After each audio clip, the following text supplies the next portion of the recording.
కలుగునుగాక. ఆమేన్. మరి జనవరి మాసంలో 2024 సంవత్సరం అంతే దేవుడు మనల్ని కాచి కాపాడి 2025 సంవత్సరంలో దేవుడు తన మహాకృపను బట్టి మరి నూతన సంవత్సరంలో అడుగు పెట్టడానికి దేవాది దేవుడు ఇచ్చిన కృపను బట్టి ఆయన చూపిన దయను బట్టి ఆ ఛాయను బట్టి దేవాది దేవునికి మరొకసారి కృతజ్ఞతాస్తులు చెల్లించుకుంటున్నారు. ఆయన చేసిన మేలుకు ఎంత స్తుతించినా కూడా తక్కువే. ఆయన చేసిన దానికి, ఆయన మనకి ఇచ్చిన దానికి ఎంత ఆయనని వర్ణించాలని చూసినా కూడా అది వర్ణించలేము, వివరించలేము. దేవునికి మహిమ కలుగునుగాక. ఆమేన్. మరి జనవరి మాసంలో అందరికీ కూడా మరి ఇది శీతాకాలం కదా, అందరికీ కూడా చలి పెడుతుందండి. కానీ దేవుని మందిరంలోకి మనం వచ్చిన తర్వాత చలి అనేది మనకి ఇక్కడ లేదు. హల్లెలూయా. దేవునికి మహిమ కలుగునుగాక. ఆమేన్. అయితే సుధాకర్ అన్న ఇందాక ఐస్ వాటర్ తెచ్చుకున్నప్పుడు నాకు అనిపించింది, చలి ఉంది, ఈ కూల్ వాటర్ ఇప్పుడు అవసరమా అని అనుకున్నాను. ఒక 5 నిమిషాల తర్వాత అనిపించింది, మందిరంలోకి వచ్చిన తర్వాత చలి అనేది లేదు. దేవునికి మహిమ కలుగునుగాక. ఆమేన్. ఇంతవరకు దేవుని నామాన్ని స్తుతించి ఆరాధించి మహిమపరిచి కనపరిచాం. దేవుని నామాన్ని మనమందరము కూడా ఎంతగానో స్తుతించామో ఆరాధించాము. మరి దేవుని పరిశుద్ధాత్మ శక్తి మనందరి మీద మరి దేవుడు ఉంచినందుకే దేవునికి కృతజ్ఞతలు, దేవునికి స్తోత్రం. హల్లెలూయా. ఇంతవరకు దేవుని నామాన్ని మహిమపరుచుకుందాం. మరి కొన్ని నిమిషాలు దేవుని వాక్యాన్ని కూడా ధ్యానించుకుందాం. మరి దయచేసి ఎవరు కూడా నిద్రపోకుండా వీలుకొని దేవుని వాక్యాన్ని ధ్యానించి ఈ నూతన సంవత్సరంలో వాక్యం అనేది హృదయంలో మనల్ని భద్రపరుచుకొని, హృదయంలో వాక్యం అనే ఫలాన్ని మనం మరి భద్రపరుచుకొని ఆ ఫలము అభివృద్ధి అయ్యేలాగా మనము, ఆ ఫలము ఫలించేలాగా మనము దేవుడు మనకు సహాయం చేయాలని మనమందరం కూడా కోరుకుందాం. మరి కొన్ని నిమిషాలు దేవుని వాక్యాన్ని ధ్యానించుకుందాం. పరిశుద్ధ గ్రంథం బైబిల్లో నుంచి క్రొత్త నిబంధన గ్రంథము, పరిశుద్ధ గ్రంథం బైబిల్లో నుంచి క్రొత్త నిబంధన గ్రంథము మత్తయి సువార్త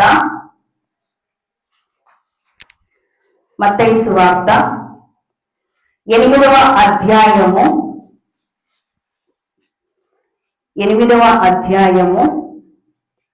6-7 వచనాలు ధ్యానించుకుందాం.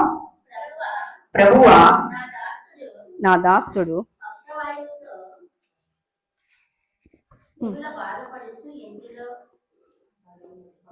మిగుల బాధపడుచు ఇంటిలో పడి ఉన్నాడని చెప్పి ఆయనను వేడుకొనెను. యేసు, నేను వచ్చి వారిని స్వస్థపరచదనని అతనితో చెప్పగా. హల్లెలూయా. దేవునికి మహిమ కలుగునుగాక. ఆమేన్. హల్లెలూయా.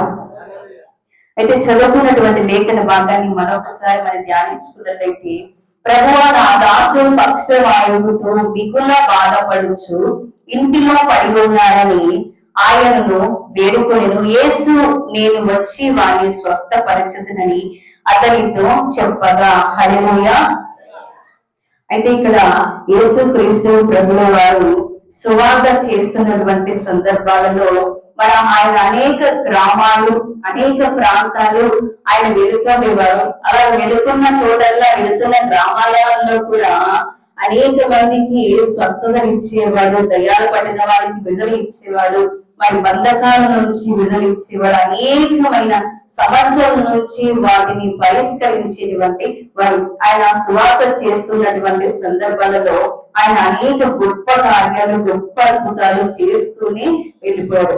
అలాగా సువార్త చేస్తున్నటువంటి సందర్భాలలోనే ఒక ప్రాంతానికి యేసు క్రీస్తు ప్రభుల వారు వెళ్ళారట.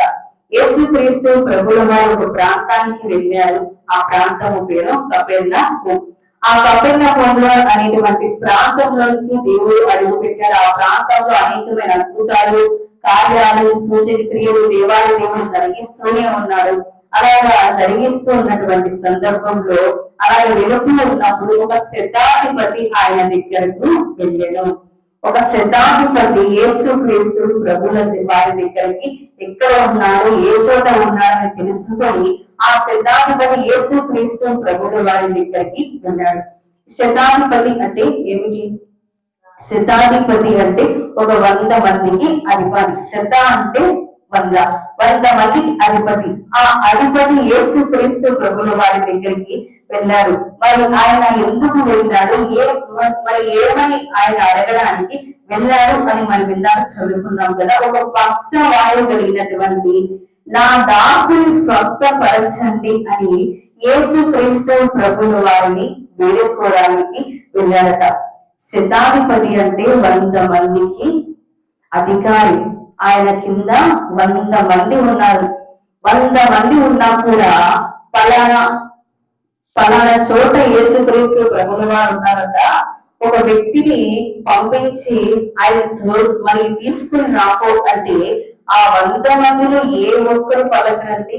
ఏ ఒక్కరైనా ఆ ఒక్కరిలో మరి ఆ 100 మందిలో ఈ పలానా పని ఉంది, యేసయ్యతో మన దగ్గరికి తీసుకొని రాపో అనంటే ఎవరైనా కూడా ఆ పని చేయగలరు. కానీ ఇక్కడ శతాధిపతి మాత్రమే యేసు క్రీస్తు ప్రభువుల వారి దగ్గరికి వెళ్ళాడు.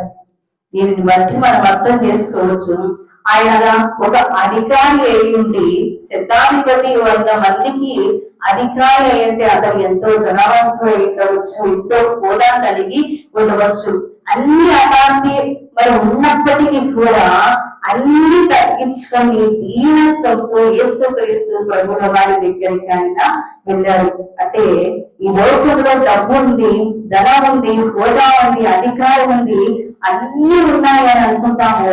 అన్ని ఉన్నాయి నాకు యేసయ్య అవసరం లేదు, నేను యేసయ్య దగ్గర నేను వెళ్ళాల్సిన అవసరము నేను ఇతరులు, నా దగ్గర డబ్బు ఉంది కాబట్టి, నా దగ్గర హోదా ఉంది కాబట్టి, నా దగ్గర అధికారం ఉంది కాబట్టి నేను దేవుని దగ్గరకు వెళ్ళాల్సిన అవసరము లేదు అని అనుకుంటుంటారు. కానీ యేసయ్య మాత్రం అందరికీ అవసరమే. అందరికీ ఆయన సహాయం చేసేటువంటి దేవుడే. అందరికి కూడా యేసయ్య కావాలి. మనం అనుకుంటూ ఉంటాము కానీ యేసు నన్ను పట్టించుకోవడం లేదేమో, ఆ దేవాది దేవుడు నన్ను వదిలిపెట్టేశారేమో అని అనుకుంటాము. కానీ దేవుడు ఎప్పుడు కూడా మనల్ని వదిలిపెట్టేటువంటి దేవుడు కాదు. ఆయన ఎప్పుడు కూడా తన దగ్గరికి రమ్మని పిలుచుకుంటాడు. కానీ ఏనాడు కూడా నువ్వు నుంచి వెళ్ళిపో అని త్రోసి వేసేటువంటి దేవుడు కాదు. మనసులైతే మన దగ్గరకు వచ్చినప్పుడు మరి ఆ మాట ఈ మాట మాట్లాడుకోండి మాటలు మాట్లాడి వదిలేసి వెళ్ళిపోతారు. కానీ యేసయ్య మాత్రం నిత్యము మనతోనే ఉండేటువంటి దేవుడు. ఇన్నా నేను ఏకరీతిగా ఉండే దేవుడు. ఆయన మాట ఇచ్చి తప్పని దేవుడు, వాగ్దానం ఇచ్చి నెరవేర్చేటువంటి దేవుడు. అలాంటి దేవుడి దగ్గరికి ఆయన దగ్గర ఏదో అధికారం ఉంది, ఆయన ఏదో చేయగలడు, ఆయన ఏదైనా చేయగలడు అని ఈ శతాధిపతి విని తన దాసుని రోగము బాగు చేయడానికి, తన దాసునికి ఉన్నటువంటి ఆ రోగాన్ని స్వస్థత పరచడానికి యేసు క్రీస్తు ప్రభువుల వారి దగ్గరికి ఈ శతాధిపతి వెళ్ళడము జరిగింది. హల్లెలూయా, దేవునికి మహిమ కలుగునుగాక. ఆమేన్. సరే, ఈ కపెర్నహూములో దేవుడు మరి అడుగు పెట్టినప్పుడు అనేకమైన మరి సూచక క్రియలు ఆశ్చర్యకాలు జరిగిస్తున్నప్పుడు ఈ శతాధిపతి మరి ఆయన దగ్గరికి వెళ్ళాడు.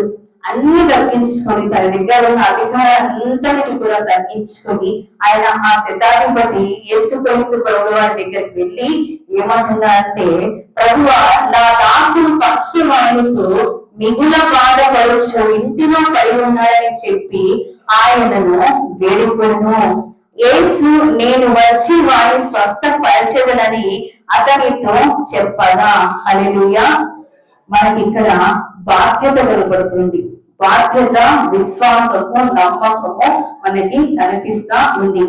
ఈ లోకంలో అనేకమైన బాధ్యతలు ఉన్నాయి. తల్లిదండ్రుల బాధ్యత, పిల్లల బాధ్యత, భార్య బాధ్యత, భర్త బాధ్యత, ఇలాగా కుటుంబ బాధ్యతలతో నిరంతరము సతమతం అవుతుంది ఉంటాము.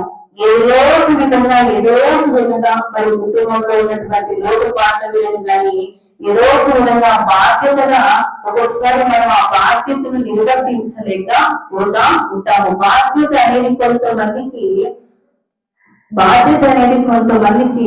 ఎంతో మరి దగ్గరగా ఉండి నా కుటుంబము మరి మా కుటుంబము మా బంధువులే మా రక్త సంబంధికులే అని ఎంతో బాధ్యతగా వారిని ఎప్పుడు కూడా చూసేవారు. కొంతమంది అయితే ఏ బాధ్యత లేకోకుండా నా భార్య అవసరం లేదు, నా పిల్లలు అవసరం లేదు, నా తల్లిదండ్రులు అవసరం లేదు, బాధ్యత లేకుండా తిరిగే వారు కూడా కొంతమంది. అయితే ఈ శతాధిపతికి ఉన్నటువంటి బాధ్యత, ఈ బాధ్యత ఏమిటంటే నా దాసుడు స్వస్థత పరచబడాలి, నా దాసుడు బాగుపడాలి. చూడండి, ఒక శతాధిపతి అయి ఉండి తన దగ్గర పని చేస్తున్నటువంటి ఆ పనిదానికి రోగం వస్తే ఇప్పుడు ఎవరి దగ్గరికి వెళ్ళాడు? యేసుక్రీస్తు ప్రభువు వారి దగ్గరికి వెళ్ళాడు. మరి రాత్రి కాల సమయంలో నీ కుటుంబంలో నా కుటుంబంలో సమస్యలు ఎత్తినప్పుడు మనం ఎవరి దగ్గరికి వెళ్తున్నాము? మన సమస్యలు ఎవరి దగ్గరికి మరి మోసుకొని వెళ్తున్నాము? మన బాధలన్నీ ఎవరి దగ్గరికి తీసుకెళ్తున్నాము? మన చింతలన్నీ, మన వేదనలన్నీ, మనకు వచ్చినటువంటి శ్రమలన్నీ ఎవరి దగ్గరికి తీసుకెళ్తున్నాము? దాదాపుగా అయితే 10% మంది యేసయ్య వైపు చూస్తే 90% మంది మనసు వైపు చూసేవారే ఎక్కువ. హల్లెలూయా. మనకు వచ్చినటువంటి ఏదైనా కూడా పలానా వారి దగ్గరికి వెళ్ళి చెప్పుకుంటుంటాం.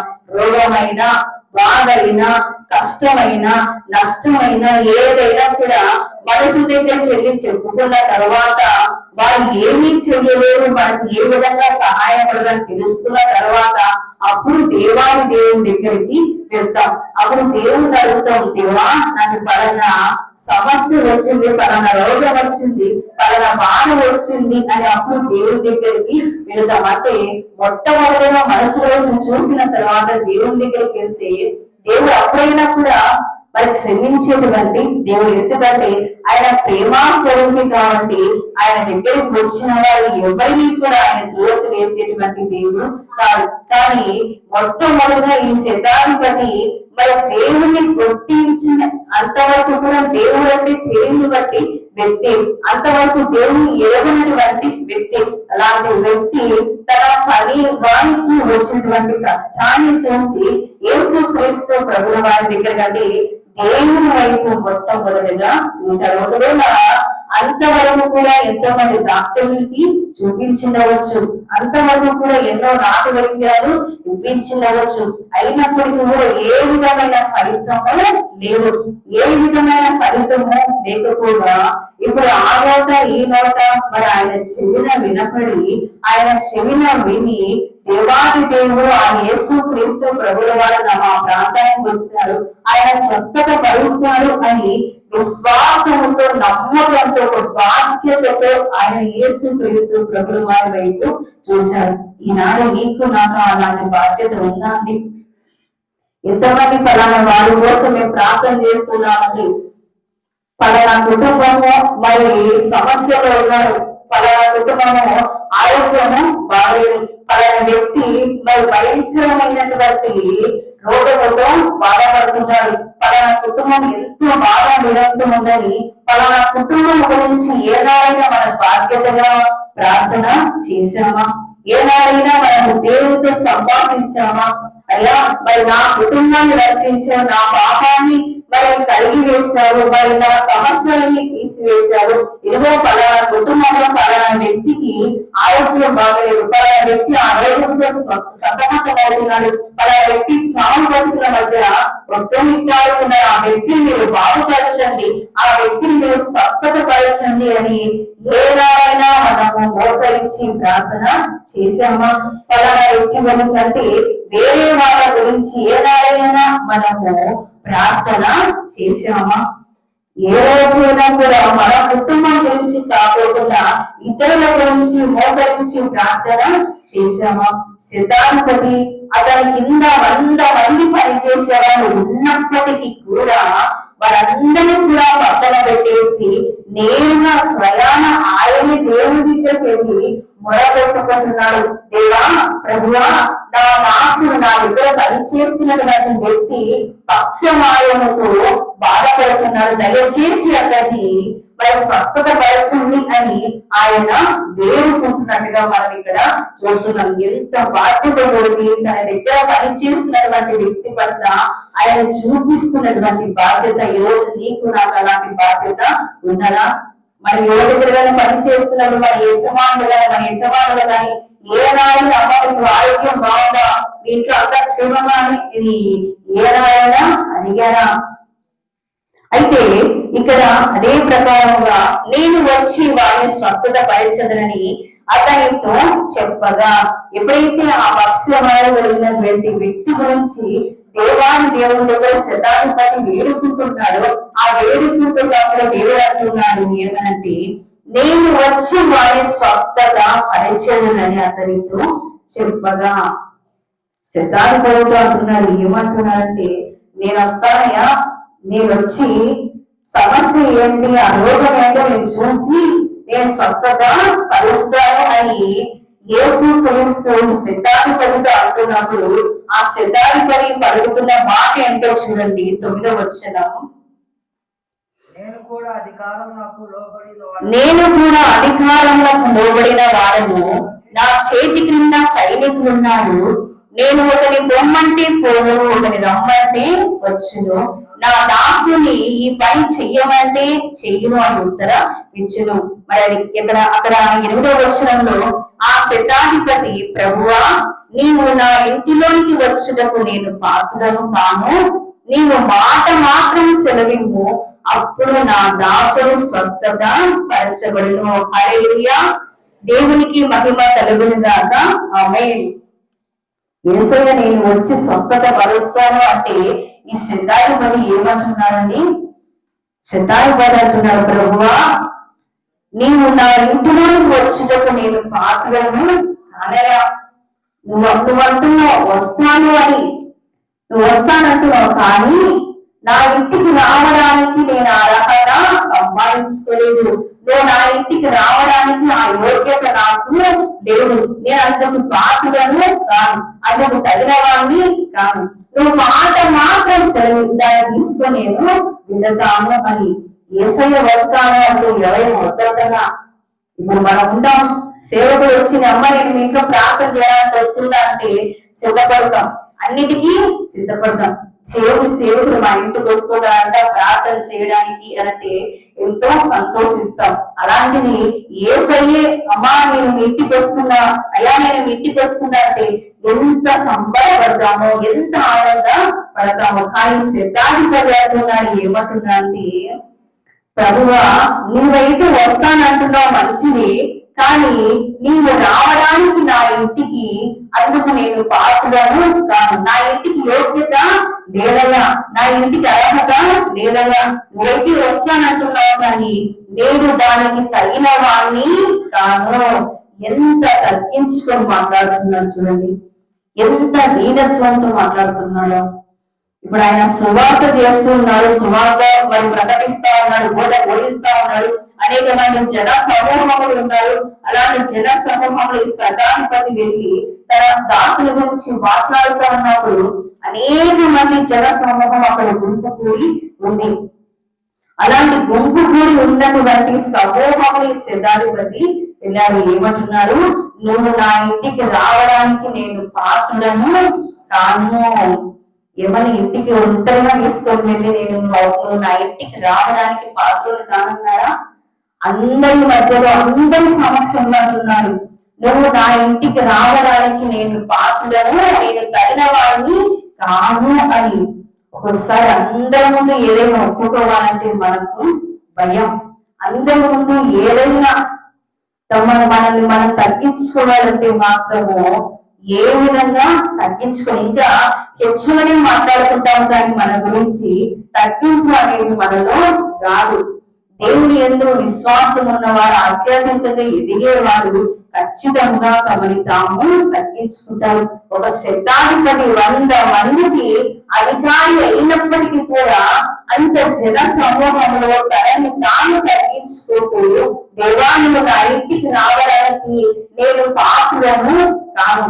ఏనాడైనా నీవు నిన్ను తగ్గించుకొని దేవా నేను తగిన వాడిని కాదు, నేను తగిన దాన్ని కాదు అని మనల్ని మనము తగ్గించుకున్నామా? దేవుని దగ్గరికి అయితే ఒంటరిగా వెళ్ళి తగ్గించుకుంటాం. అదే 10 మందిలో మనల్ని మనం తగ్గించుకోవాలంటే ఎంతో మన అవమానంగా గిల్టీగా ఫీల్ అవుతూ ఉంటాం. ఒక అధికారి అయినప్పటికీ కూడా దేవాది దేవుని దగ్గర నేను మోకరించి ఆయన ఒప్పుకున్నాను, నా ఇంటికి రావడానికి నేను అర్హులను కాను, నువ్వు కేవలం నాకు మాట మాత్రము సెలవిమ్ము, నువ్వు మాట మాత్రం సెలవిమ్ము, దాన్ని తీసుకుని నేను వెళతాను అని ఎంత గొప్ప మాట పలుకుతున్నాను చూడండి. నువ్వు నా ఇంటికి రావడానికి నేను అర్హుని కాదు అని మరి ఆ మాట మాట్లాడిన తర్వాత ఆయన అంటున్నాడు, దేవా నేను కూడా అధికారములకు లోబడిన వాడని, ఒకరి రమ్మంటే వస్తారు, ఒకరి పొమ్మంటే పోతారు, నేను ఏ పని చెబితే ఆ పని చేస్తారు, నేను కూడా ఒక అధికారిని ప్రభువా, నేను కూడా ఒక అధికారిని, నా కింద 100 మంది సైనికులు ఉన్నారు, 100 మంది పనివాళ్ళు ఉన్నారు, వాళ్ళు నేను కూర్చోమంటే కూర్చోవాలి, లేయమంటే లేయాలి, వాళ్ళు ప్రాణం తీసుకోవాలంటే ప్రాణం కూడా తీసుకోవాలి, మరి కట్టుతో పోసుకోవాలన్నా పోసుకోవాలి, మరి ఆ విధంగా వాళ్ళు రమ్మన్నా రావాలి, పొమ్మన్నా పోవాలి. అలాంటి 100 మంది సైనికులకు నేను అధికారిని ప్రభువా, వాళ్ళందరూ కూడా నా క్రింద పనిచేసేవారే, అలాంటి అధికారంలో నేను కూడా ఉన్నాను అని ఆ మాట సెలవిచ్చినప్పుడు దేవాది దేవుడు సెలవిస్తున్న మాట ఏమిటో చూడండి. 10వ వచనంలో యేసు ఈ మాట విని ఆశ్చర్యపడి వెంట వచ్చుచున్న వారిని చూచి, ఇశ్రాయేలులో ఎవరికైనా నేనింత విశ్వాసం ఉన్నట్టు చూడలేదని నిశ్చయముగా మీతో చెప్పుచున్నాను. హల్లెలూయా, దేవుడికి మహిమ కలుగును గాక. ఆమేన్. యేసు ఈ మాట విని ఆశ్చర్యపడి, దేవుడు చేసే కార్యాలకు మనం ఆశ్చర్యపడాలి, కానీ ఒక శతాధిపతి పలుకుతున్న మాటకి దేవాది దేవుడైన యేసు క్రీస్తు ప్రభువు వారు ఆశ్చర్యపడుతున్నాడట. ఆ శతాధిపతి చెబుతున్న మాటకి, పలుకుతున్న మాటకి యేసు ఆ మాట విని ఆశ్చర్యపడి దేవుడు ఆశ్చర్యపడుతున్నాడట. ఏంటి ఇంత విశ్వాసమా? మరి ఇంత అధికారంలో ఉన్నారా? ఒక రమ్మంటే వస్తారు, ఒకరు బొమ్మంటే పోతారు. ఇంత అధికారంలో ఉన్నారు, ఇంత హోదాలో ఉన్నారు. కేవలం తన పనివాని కోసం ఇద్దరు నా దగ్గరికి వచ్చారా అని దేవుడే ఆశ్చర్యపడుతున్నాడ. దేవుడే ఆశ్చర్యపడుతున్నాడట.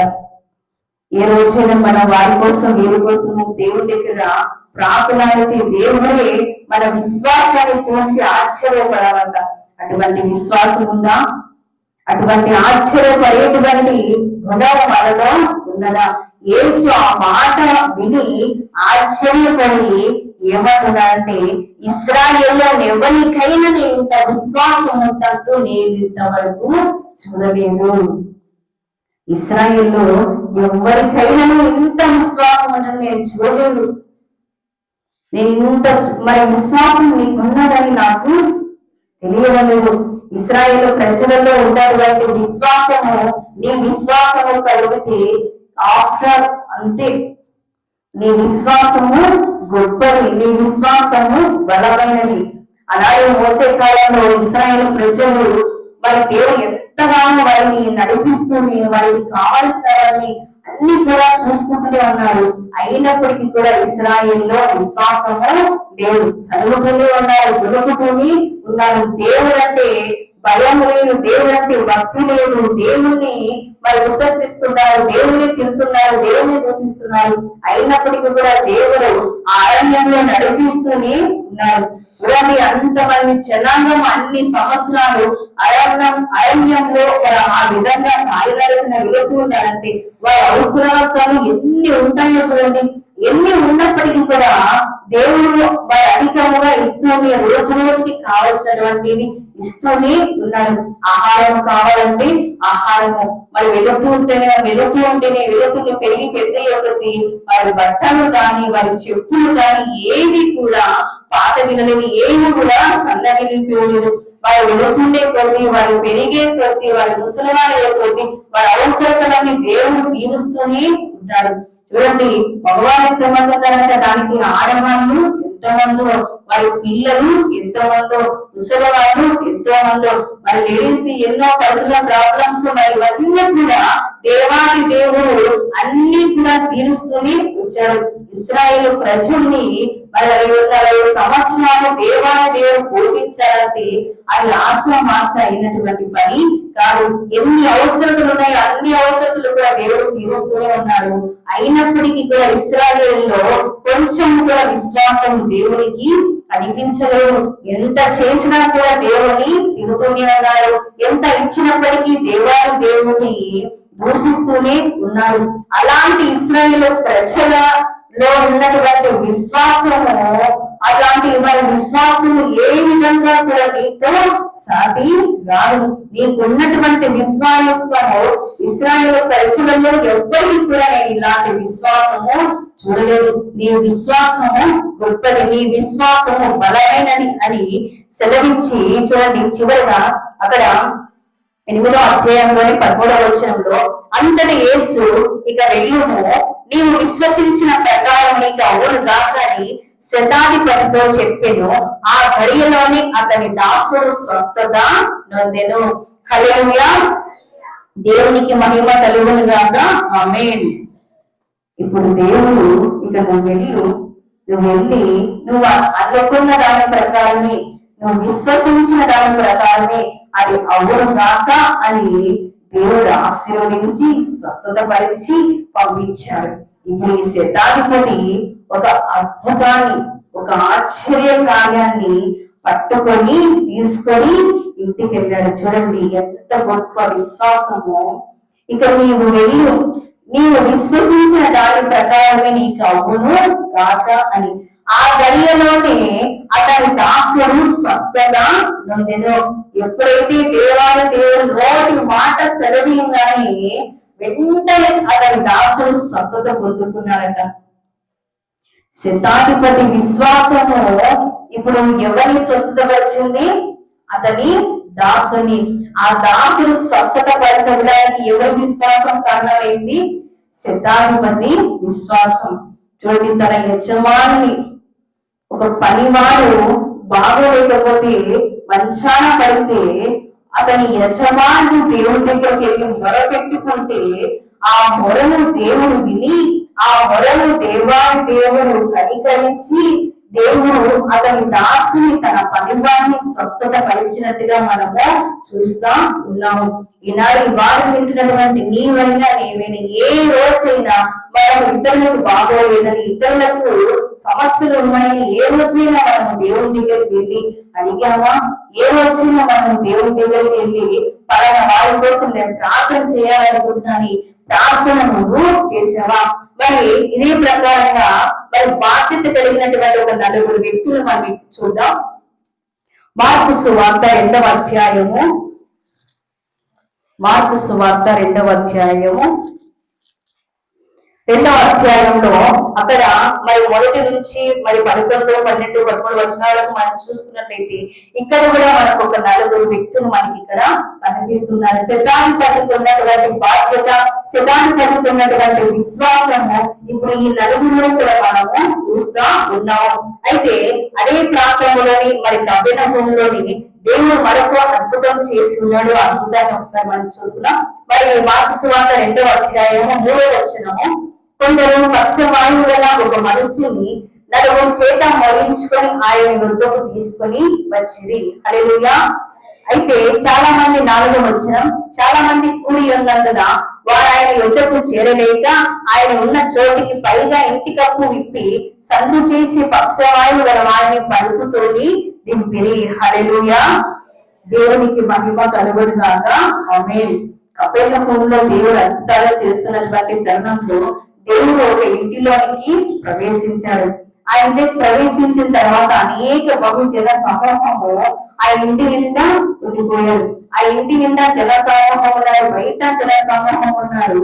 ఆ సమయంలో ఒక 4 వ్యక్తులు, ఒక పక్షవాయువు కలిగినటువంటి వ్యక్తిని ఈ వ్యక్తిని ఏ విధంగా యేసుక్రీస్తు ప్రభుల వారి దగ్గరికి తీసుకొని వెళ్ళాలి, ఏ విధంగా ఆయన యేసయ్య దగ్గర ఉంచాలి అని ఈ నలుగురు ఆ పక్షవాయు కలిగినటువంటి వ్యక్తిని మంచముతో సహా మోసుకొని వెళ్తూ ఉన్నారట.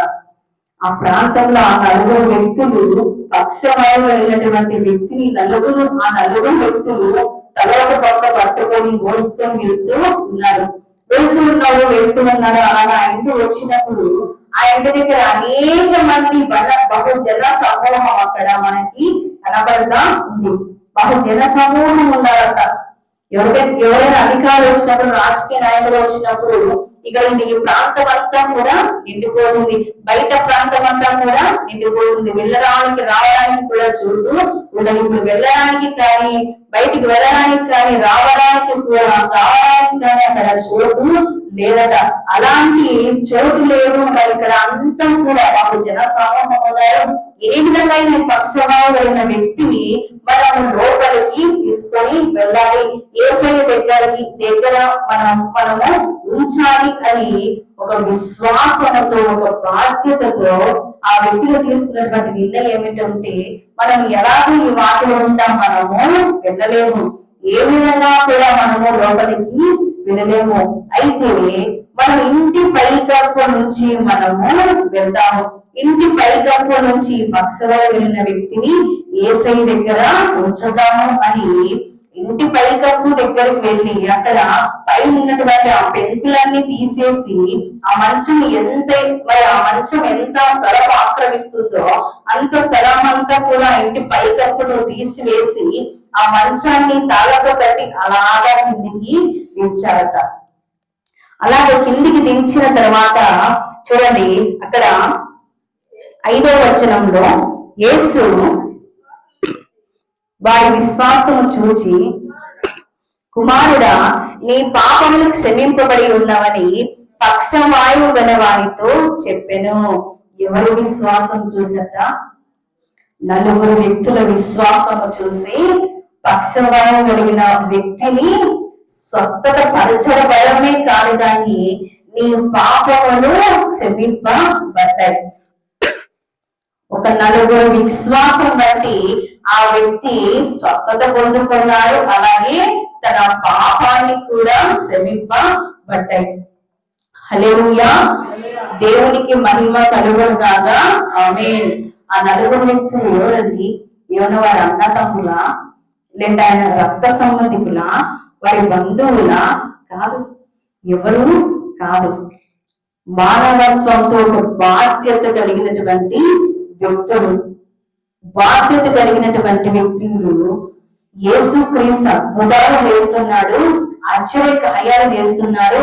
ఇదేమో మన తోటి సహోదరుడు మంచం మీద పడి ఉన్నాడు, పక్షవాయువుతో పడి ఉన్నాడు, ఆయన లేవలేకున్నాడు. ఈ వ్యక్తిని తీసుకెళ్తే దేవుడు ఏమైనా అద్భుతం చేస్తారేమో, ఖచ్చితంగా కార్యము చేస్తారేమో అని ఒక బాధ్యతతో కలిగినటువంటి వ్యక్తులు విశ్వాసం ఉంచారు, నమ్మిక ఉంచారు. ఖచ్చితంగా దేవుడు చెయ్యగలడు అని ఆ యేసయ్య ఈ పక్షవాయువు కలిగిన వారిని ఖచ్చితంగా స్వస్థత పరుస్తాడు అని నమ్మకంతో, విశ్వాసంతో ఆ ఇంటి నిండా ఎంత జనం ఉన్నా కూడా, ఏ విధంగా అయినా కూడా ఇతనిని లోపలికి దింపాలి, ఇతని లోపలికి తీసుకెళ్ళాలి అని జనం ఉన్నారని ఏమైనా వెనక్కి వెళ్ళాలా అండి? స్టోర్ దగ్గరికి వెళ్తాం, బియ్యం వేస్తున్నారని, బియ్యం దగ్గర అనేక మంది జనం ఉన్నారనుకోండి, వెనక్కి వచ్చేస్తాం. ఎందుకంటే మళ్ళీ ఇంకొకసారి వేయించుకుందాము అని.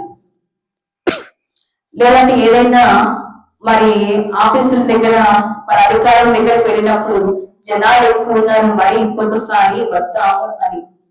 కానీ ఈ జన సమూహము అనుకున్నారు, ఈ నలుగురు వ్యక్తులు అనుకున్నారు, ఇంత జన సమూహం ఉన్నా కూడా మనం ఏ విధంగా అయినా లోపలికి వెళ్ళాలి అని. ఆ జన సమూహము ఉన్నారని వారు అక్కడ నుంచి వెళ్ళింటే ఆ అద్భుతాన్ని అక్కడ ఎవరో చూసేవారు కాదు. హల్లెలూయా, దేవునికి మహిమ కలుగును గాక. ఆమేన్. వారు వెనక్కి తిరిగి వెళ్ళకోకుండా ఒక ఆలోచన చేసి ఏ విధంగా ఈ వ్యక్తిని కాపాడాలి అని ఇంటి పైకప్పు నుంచి వెళ్ళి ఆ పెంకులని తీసేసి మంచము దింపినప్పుడు, ఆ మంచాన్ని దించినప్పుడు ఇప్పుడు యేసు పక్షవాయు కలిగిన వ్యక్తిని చూడలే, ఆ నలుగురు వ్యక్తుల్ని చూశాడు.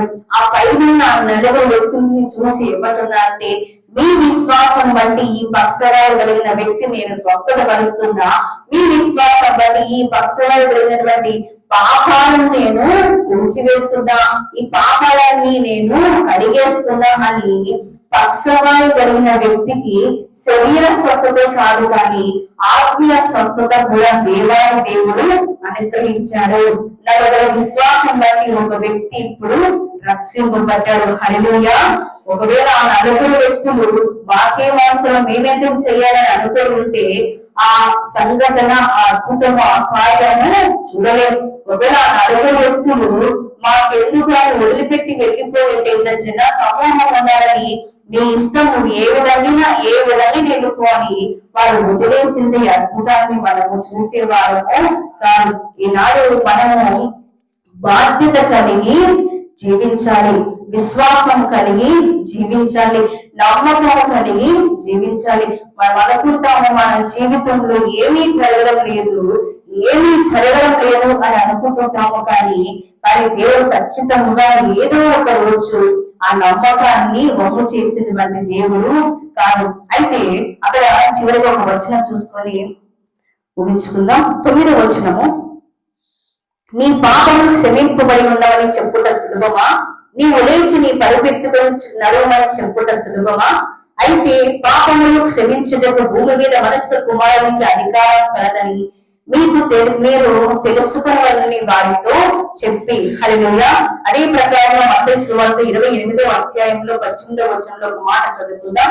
28వ అధ్యాయం 18వ వచనం, అయితే యేసు వారి వద్దకు వచ్చి పరలోకమందును భూమి మీదను నాకు సర్వాధికారము ఇవ్వబడి ఉన్నది. హల్లెలూయా. పరలోకమందును భూమి మీదను ఎవరికి అధికారం ఇవ్వబడిందని? దేవాది దేవునికి అధికారము ఇవ్వబడి ఉన్నది. హల్లెలూయా.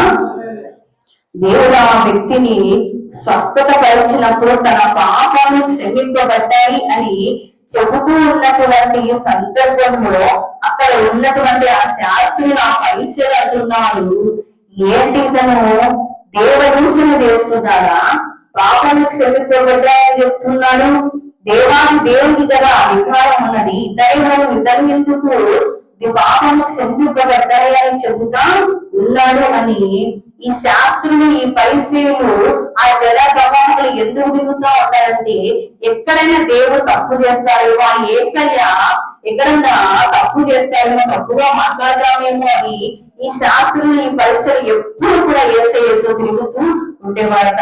ఎప్పుడు తిరుగుతూ ఉండేవారు, కానీ ఏ రోజు కూడా వారికి తప్పు కనపడలేదని. కానీ దేవాన్ని దేవుడు చేసేటువంటి అద్భుతాలు, ఆశ్చర్య కార్యాలు, సూచక క్రియలో ఆ శాస్త్రులు, పరిచయులు దగ్గర ఉండి చూసేవారట.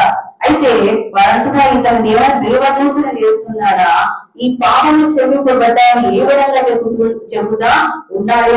పాపము క్షమింపబడ్డది కేవలము తండ్రి అయిన పరలోకమందున తండ్రికి మాత్రమే తన అధికారం ఉన్నది అని అంటే, అయితే అక్కడ పరలోకమందును భూమి మీద నాకు సర్వాధికారము ఇవ్వబడి ఉన్నది. దేవాలయ దేవుడు సెలవిస్తున్నాడు, ఆ పరలోకంలో కానీ ఈ భూమి కానీ నాకు సర్వాధికారము ఇవ్వబడి ఉన్నది. సర్వాధికారము దేవాలయ దేవునికి ఇవ్వబడి ఉన్నది. మనం ఈ లోకంలో ఎక్కడికి వెళ్ళినా కూడా మనకి ఏదైనా కూడా జరగలేదు అంటే ఆ అధికారం ఎవరుకుందంటే సర్వాధికారము దేవునికి ఇవ్వబడి ఉన్నది. మనం ఎవరినో అడగాల్సిన అవసరము దేవుడు. దేవుని దగ్గరికి వెళ్ళి, దేవా నా సమస్య ఇది, దానికి పరిష్కారము దయచే, దేవా నా రోగము ఇది, నన్ను స్వస్థత పరచు, దేవా నా కుటుంబంలో మరి ఆటంకాలు, మరి ఆర్థికంగా ఇవన్నీ కూడా లోటుపాట్లు ఉన్నాయి, కొదవలు ఉన్నాయి, ఇబ్బందులు ఉన్నాయి, దేవా నీవే నాకు ఆధారము, నిన్ను బట్టి నేను నిన్ను బట్టి నేను ఇక్కడ ఉన్నాను, నిన్ను బట్టి నేను నీ దగ్గరికి వచ్చాను, నా విశ్వాసం బట్టి నా నమ్మకాన్ని బట్టి నువ్వు దాన్ని వమ్ము చెయ్యతో దేవుని అడిగినట్లయితే దేవుడు ఖచ్చితంగా దానిని నెరవేర్చేవాడిగా ఉంటాడు. అందుకే పరలోకమందును భూమి ఎందును ఆయనకు అధికారము ఇవ్వబడినది. ఈ లోకంలో మనకి ఎక్కడ కూడా అధికారము లేదు, కానీ ఈ లోకంలో మనకి ఎవరి దగ్గర అధికారం లేదు, కానీ దేవుని దగ్గర మాత్రం మనకి సర్వాధికారము ఉన్నాయి. ఎందుకు? ఆయనకి సర్వాధికారం ఉంది పర్వతంలో భూమి యందు, మరి ఆయన మీద మనకి అధికారము ఉంది. ఎందుకు? ఆయన పిల్లలము కాబట్టి, ఆయన బిడ్డలము కాబట్టి. తల్లిదండ్రుల మీద బిడ్డలకు ఏ విధంగా అధికారం అయితే ఉంటుందో అదే రీతిగా ఆ పరలోకమందున్న తండ్రి మీద మనందరికీ కూడా ఇప్పుడు సర్వాధికారము ఉన్నది. ఏదైనా కూడా అడగడానికి, ఏదైనా కూడా మాట్లాడడానికి ఆయన మీద మనకు అధికారము ఉన్నది. ఆ శతాధిపతికి, ఆ నలభై వ్యక్తులకు ఉన్నటువంటి బాధ్యత, ఆ విశ్వాసము, ఆ నమ్మకం ఈనాడు నీవు నేను కలిగి ఉన్నట్లయితే మన జీవితంలో అనేకమైన అద్భుతాలు, అనేకమైన గొప్ప కార్యాలు, సూచక క్రియలు మనము చూస్తాం. ఈ మాటలు వింటున్నటువంటి నీవు ఇప్పటి నుంచైనా ఒక బాధ్యతగా మన కుటుంబం గురించే కాదు, కానీ ఇతరుల గురించి కూడా ఆలోచించి, ఇతరుల పరిస్థితులు కూడా తెలుసుకొని వారి గురించి కూడా మొరపెట్టే వారిగా ఉండాలి. వారి గురించి మొరపెట్టి దేవుడు ఖచ్చితంగా ఇది చెయ్యగలరు అని విశ్వాసంతో, నమ్మకంతో వారికి ఓదార్పును కలిగించినట్లా అయితే దేవుడు వారి జీవితంలో, వారి జీవితంలో అనేకమైన గొప్ప అద్భుతాలు దేవుడు దయచేసే వారిగా ఉన్నాడు. అలాంటి అద్భుతాలు నూతన సంవత్సరంలో మనందరూ కూడా పొందుకుంటాం. అలాంటి ఆశ్చర్యకారాలు మరియు సూచక క్రియలు, దేవుడు చేసే మేలు అత్యధికంగా రెండంతలుగా మన కుటుంబాలలో దేవుడు దీవించి ఫలింప చేయను గాక. ఆమేన్. దేవుడు వారిని దీవించి ఆశ్రయించును గాక. ఆమేన్.